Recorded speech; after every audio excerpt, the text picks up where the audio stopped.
So it worked for a while, and then it shot back up. But this is a school I had a contract with on a regular basis. So we look at the data, and I said, boy, I wonder why the heck that is shooting back up.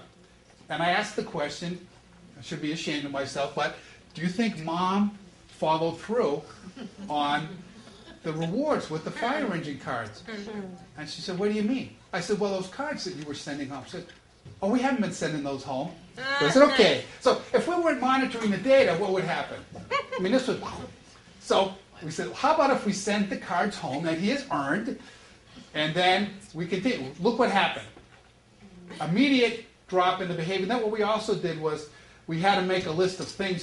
So when he went to Walmart, he made a list of things. This was a kid that needed to be a concrete. Here's what I want to get. Not just the toy, had to have the name. So, and then we start to see it creep up again.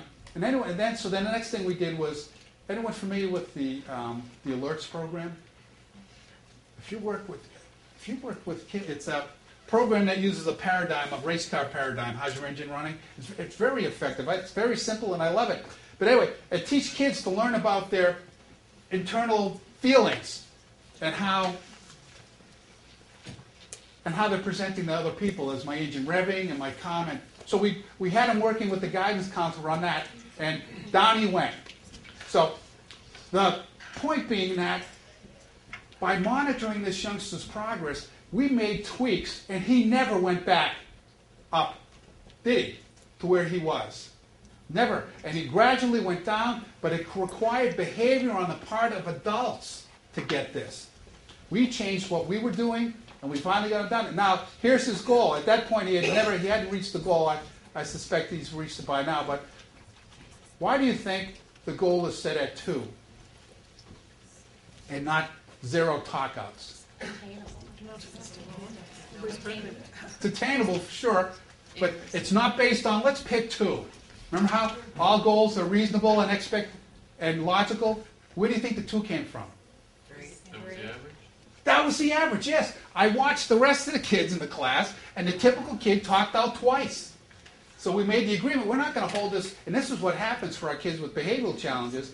They get held to a higher standard than everybody else by mistake. I think we do it inadvertently. So we set it at 2. It was a reasonable and ambitious goal. We went from 14 to 2. 0 would not have been a reasonable goal. How long? How long did this take? Oh, these are days. Days. Yeah. So 1, 2, it was daily.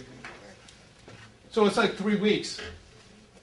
And I was checking in once a week. But it doesn't have to be a psychologist. Anyone can look at the data and say, what we were doing too is, and we had to change this because when I went to visit, I would chat with the youngsters, how are things going, and we would enter his data into the computer, so he was a part of it, so he would see what was happening. That was only focusing on the first half hour of the day. Oh, I missed that. Yeah, the teacher was wonderful. I was delighted that she said this. She said, let's take small, this is a good message, small achievable goal. She said, I want circle time. I want to start the day out well. And then what happens is we start to generalize this to the rest of the day. But she wanted to get some success in this kid's day right from the get-go. Other thoughts about progress monitoring. That was just to show that the progress monitoring component is hugely applicable and important for positive behavioral supports, things that we're going for kids who are creating challenges in our classroom. And I know you got those kids.